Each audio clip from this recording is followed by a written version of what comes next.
generator about to overload and explode. Zigzag March 1978. Throbbing Gristle, or TG, consists of Genesis P-Orridge, Cozy Sunny Tootie, Chris Carter, and Peter Sleazy Christopherson.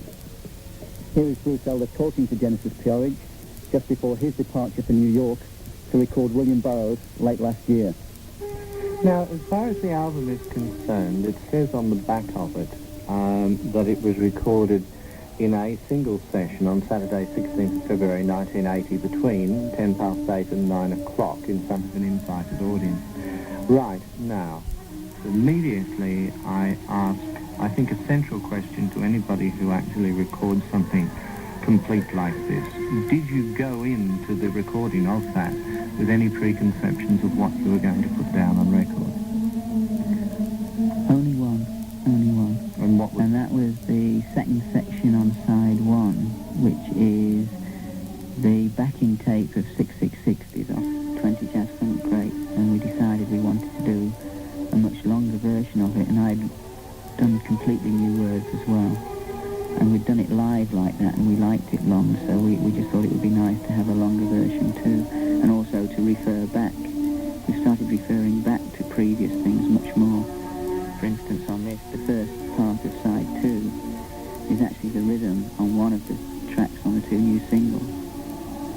So that we're now making direct references, amongst what we've been doing, and then changing them, so people can actually see the process of us evolving even more easily. That we originally came up with a rhythm, then later we thought of a lyric to go with it, and it changed through that.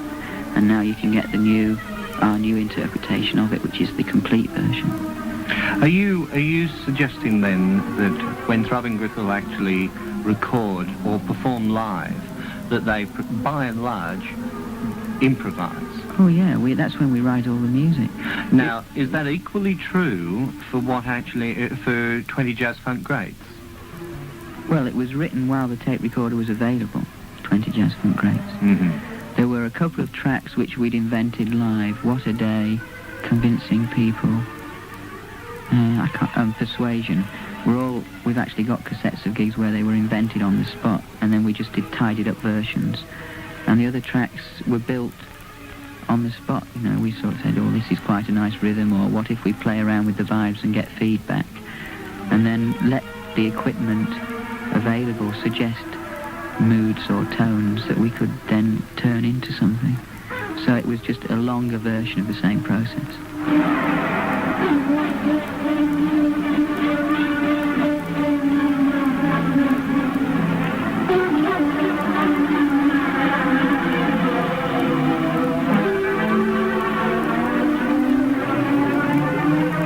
Now, I think what I'm heading towards here is when you improvise, you are creating on the instant. Now, I suppose everything ultimately is created on the instant in one way or another. But you're saying that between 8:10 and 9 o'clock on the 16th of February 1980, this was the inspiration. Now, what happens if the four of you happened not to have felt very inspired at that time? Well, we would still release the tape. I mean, that obviously has to be decided in advance, that whatever is on the tape has to be released, even if we hate it. And it would have been. As it happens, we really like it, but there was no guarantee we would. Did everybody feel creative? Did they feel as though they were capable of giving their best of themselves that night? Well, it was very strange. It almost happened by accident, in that we hadn't even picked up the instruments. I mean, we don't rehearse anyway, ever. And we occasionally go and check that the amps still come on when you switch them on and the equipment actually works, but beyond that we don't practice. And so we hadn't touched anything for 3 months before this. And then we had tea at the house while everybody who was invited arrived. We all had biscuits and tea. And I nipped downstairs and typed up a few words onto a couple of pieces of paper that I thought were subjects I'd like to talk about. And nobody else saw those at all in advance.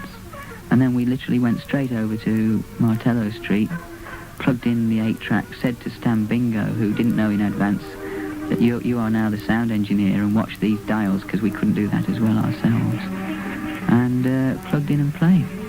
And I just said at the beginning, oh, by the way, we're about to invent an LP, thank you very much, and we just started.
Do you feel that that gives you the best result? Do you think that if, instead of doing that, you had actually worked hard and long and conscientiously and dovetailed little pieces and edited pieces out and overlaid pieces and used the full technology of a 24-track studio, that you would get a better result than that?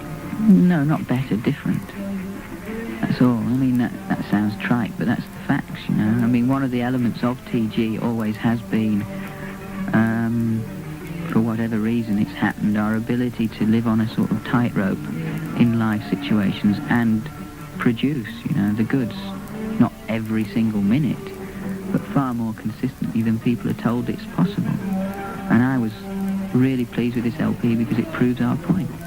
That, I mean, it's a good LP anyway, in my opinion, but when you remember that it was literally made in 1 hour, off the cuff, it's quite incredible. Why do you do that? I mean, is there any artistic basis for doing that? What, for putting ourselves on the line? Or yeah. It seems to be the only time when things are interesting, that's all, from my own experience. I mean, we've just done 2 singles, of which one of them we did spend longer on that than we have on any LP. And we used 16-track for the first time, and harmonizers, and digital delays, and automatic panning, and computerized mixing, and the whole bit. And I really enjoyed making that too, but surprisingly, the actual putting of the music onto the tape was done in a day. And it was only mixing it and the emphasis that took a long time. And I hardly remember actually playing the music. It was so natural, it just happened.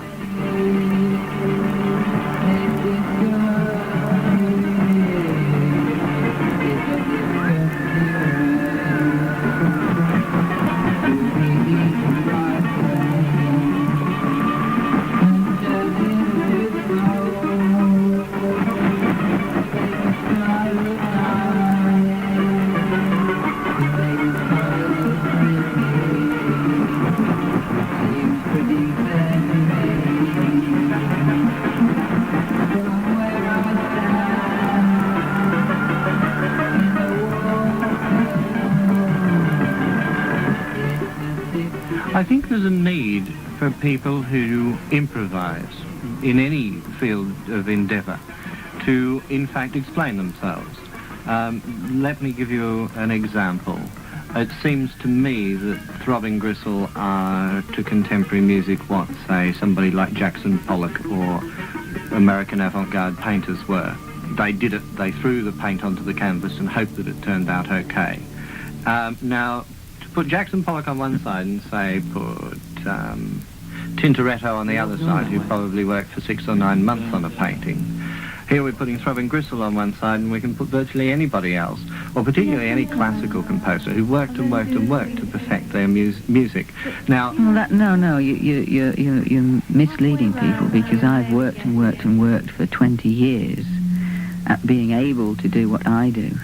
Philosophically and the way I live, everything about my life is geared towards making what TG does on a record possible, and the same goes for the others.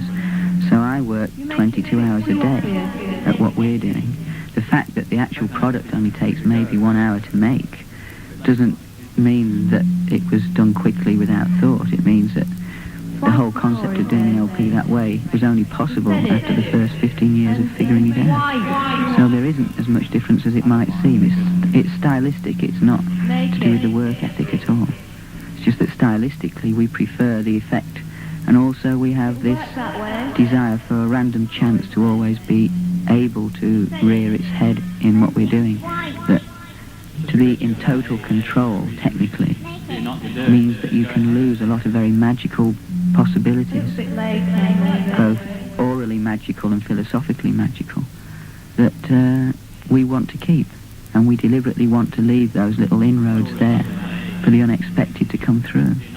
In fact, Cozy says that on the LP. You've got to take the unexpected. That's the best way in the dialogue section. Fair enough. I mean, in reality, what you just said is answer the question, isn't it? Yeah, and I think that our studying of the structures of how things actually are formed, the essential structure, not just the musical chords or notes, is what makes it possible for us as non-musicians to produce both anarchic noise and something incredibly slick, like some of the tracks on Jazz Funk or the new single, which are, to the average ear, obviously done by technical musicians, and yet none of us are. And we're very proud that we can switch like that, and we think it makes both areas more valid, and that's why we always keep this kind of schizophrenic approach of the improvised anarchy and occasional reminders to people that we can also organise it if we choose, but that we choose, not someone else. It's very comfortable. What are you wearing under that?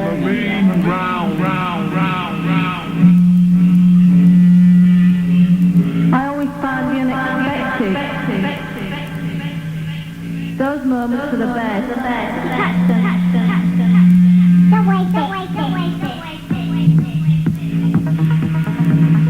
It's very comfortable. What are you wearing under that?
structures of how things actually are formed, the essential structure, not just the musical chords or notes, is what makes it possible for us as non-musicians to produce both anarchic noise and something incredibly slick, like some of the tracks on Jazz Funk or the new single, which are, to the average ear, obviously done by technical musicians, and yet none of us are. And we're very proud that we can switch like that, and we think it makes both areas more valid. And that's why we always keep this kind of schizophrenic approach of the improvised anarchy and occasional reminders to people that we can also organise it if we choose, but that we choose, not someone else.